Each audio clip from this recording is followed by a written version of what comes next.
Baga geenya hundi keenya nuti Oromoon waa hunda dandeenya. Ciid mubaarak jenne hordoftoonni amantichaa amantiin kan abbaati Oromoon tokkichaa.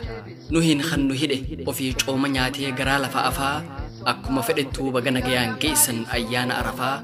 Hamma barri dabrutti waan nun ja'an ba'achaa gammadaa taphachaa dayyaasuma nyaachaa.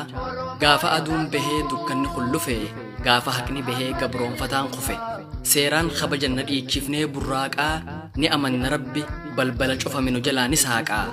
Haalli yoo mijatees mijachuus yoo baate obboleessi obboleessatti yoo garaa jabaate ijji Rabbiin harka jalaan dhokatu warra nama hidhee boolla namaaf qotu. Waaqni nama uumtee akka yaannu nu goote inni biyya lafaa hundarratti moote. Kaleessaas arraas boruus abdiin keenya suma warra gammadu malee warra gaddu nun godhin tasuma. Tokkummaa nuuf kanni jaalalaas nuuf laadhu yeroo si waammannu nu jalaa awwaadhu. Nagaa kee nuuf kanni hamaa nu baraari bara sobni hammaati kanatti uumaa nu gargaari. Haqni ilma namaa yoomuu hin dhokatu sobni bakka dhabee dhugaan haa moohatu. Warra yookiin isa shiraan nu hidhee haqa keenya dhoysu dhagaa gurraacha godhee uumaan isa haa gogsu. Yakka tokkollee hin qabnu Oromummaaf hidhamne warra nama ajjeesuun ajjeestota jedhamne. Warra shiraan guddateen garagalchoo yakkamne yaa Rabbi dhugaan gatiin siitu humaan dadhabne. Oromoo siitu uume Oromummaan ulfinaa wanta ittiin nu uumte akkamittiin mulqinaa. Gaafa Oromummaan salphatee heerri uumamaa cabu gaafa nagaadhaan bahee du'aan awwaalcha dhabu gaafa dhugaa dubbatee barbaadamee hidhamu gaafa sabaaf dhaabbannaan shoorarkeessaa ja'amu. Miidhamaaf dhaabbatta atoo dhugaan jalliftu si waamanni awwaatta nama jalaan calliftu. Roorroon nurra dheeratee jaarraan nutti lakkaawe nama taanee dhalannee jiruun nutti hadhaa'e. Abukaatoo nuuf tahi waa'ee keenyaa dubbadhu bara baay'eef dandeenya rakkoo keenya hubadhu. Dhugaa qabdu je'ee eenyullee nuuf hin lolle karaa daddabaarra kan deemsaaf hin tolle. Akka itti adeemnee as geenyeetu jira Oromoon martinuu dhagahaa yaafira.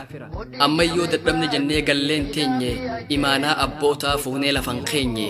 Kaabaa fi kibbarraa dhihaa fi baharraa Oromoon hundinuu keessaa fi alarraa akka taanu taanee gaafa waliin kaane warri kooluu gale warri sabaaf hin ta'ane.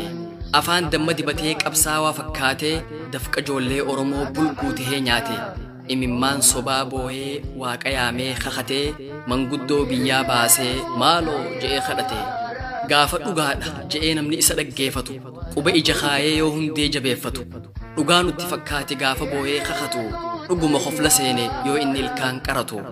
Qabsoo lubbuutti dhabnee dhiignee lafeetti cabne fira seenee amannee lagaan cahuu dadhabne.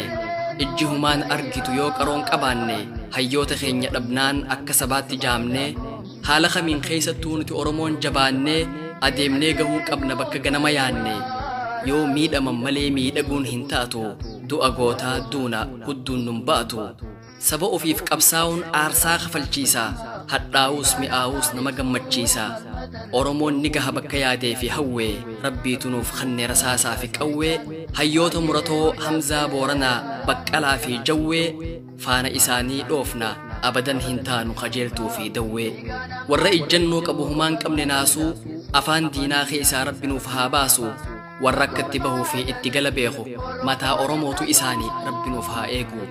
Oromoota maraa warreen hidhaman eenyummaa isaaniitiif warreen miidhaman yaa Rabbi yaa uumaa injifannoon galchi mataa diina keenyaa gadi gara galchi. Galatooma Ciid Mubaarak Adoolessa 24 bara 2012 Tiim Culullee 36 mana hidhaarraa.